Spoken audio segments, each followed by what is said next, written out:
So what's the one thing you absolutely cannot afford to lose in the game of power? It's not money. It's not even status. It's attention.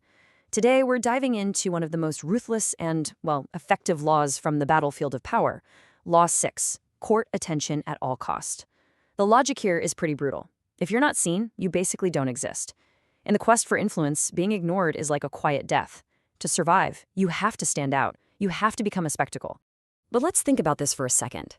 What's the real danger? What's the one thing that will absolutely kill your ambitions before they even get off the ground? Is it being attacked? Having your reputation dragged through the mud? It might not be what you think. And there it is. To be ignored. To be completely invisible. See, when you're ignored, you have no leverage, no influence. You have zero power. All your skills, your brilliant ideas, your good intentions, they all mean nothing if no one even knows you're in the room. You have to capture the public's eye before you can do anything else. And that gets us to the core of this law. You've got to start thinking of attention as a kind of currency. It's like gold in the social world. And if you don't have any, you're basically bankrupt. You can't make any moves, you can't buy any influence, you can't even get a seat at the table. This right here, this cuts right to the bone, doesn't it? It's a harsh truth, but it's a necessary one. It doesn't matter how amazing your work is if you're doing it in private. If you just blend in with the crowd, you're gonna get buried by it.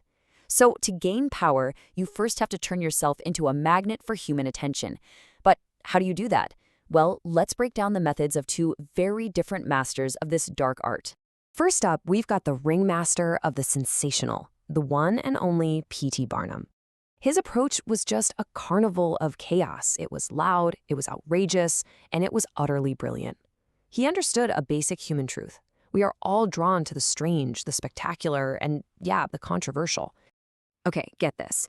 This next stunt is so simple it's almost ridiculous, but its genius is in how random it is. To get people into his museum, Barnum hired a guy to perform this bizarre, totally pointless ritual. The man would just methodically place a brick on a street corner, walk around the block, come back, replace that brick with another one, and then, without saying a single word, he'd just disappear into Barnum's museum. He offered zero explanation. And the result? Within hours, hundreds of New Yorkers were gathered around, just debating what this brick man was all about. Their curiosity turned into an obsession. And where did that obsession lead them? You guessed it. Straight to Barnum's ticket counter. It was a master stroke of psychological manipulation. He basically planted an unanswerable question in their minds, an itch he knew they'd pay to scratch. And that right there was his whole philosophy.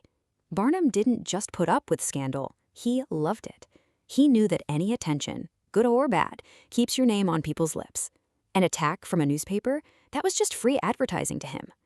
Once all eyes are on you, you gain a kind of legitimacy. The quality of the attention doesn't really matter, the quantity is everything. But the loud, look-at-me Barnum method isn't the only way. There's another strategy, one that works more like a whisper in a crowded room. It's quieter, it's more alluring, and it pulls you in with this irresistible force, the power of mystery. And for this, our case study is the legendary Mata Hari. Picture this, Paris, 1905. Her name was everywhere. But here's the thing, no one really knew who she was. Just rumors, which, by the way, were deliberately planted. They whispered that she was a princess from the Far East, performing these sacred dances from some long-forgotten culture. Mata Hari was basically the architect of her own myth. She was like a ghost, always shifting her backstory, never giving a straight answer.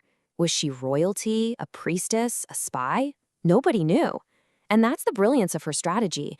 Mystery acts like a blank screen. People just project their own fantasies onto you, and they become obsessed with the puzzle you represent. And the truth? Her real name was Margarita Zell. She was from Holland, not Java, and by most accounts, she wasn't even that great of a dancer. Her immense power, her fame, her influence, it was all built on this enigmatic fog she created around herself. You see, what can't be easily defined or understood, that creates immense power. Okay, so let's break this down. You've got two clear paths to the spotlight here. On one side, you have the Barnum method. Loud, controversial, designed to generate a massive amount of attention. It creates this immediate, almost frantic curiosity. Then you've got the Mata Hari method. Vague, mysterious, designed to create a seductive allure. It pulls people in by making them wonder what lies beneath the surface. But, and this is a big but, here's where this law gets tricky. You play with the fire of attention, you just might get burned.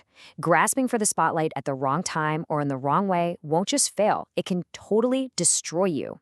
Let's look at the cautionary tale of Lola Montez, a dancer who absolutely lived for attention.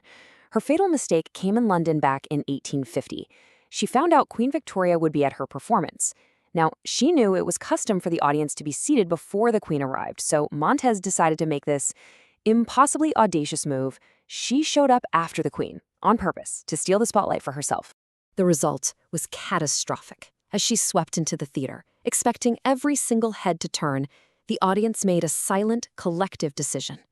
They punished her arrogance with the one thing she couldn't handle: oblivion. They kept their eyes locked on the royal box, refusing to even acknowledge that she was there. Her power was shattered in a single moment.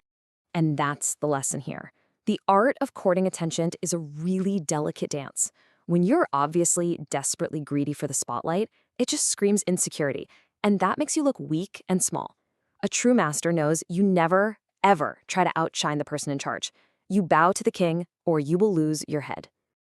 So you might be thinking, okay, that's all well and good for the 19th century, but what about now, in our world of infinite distraction?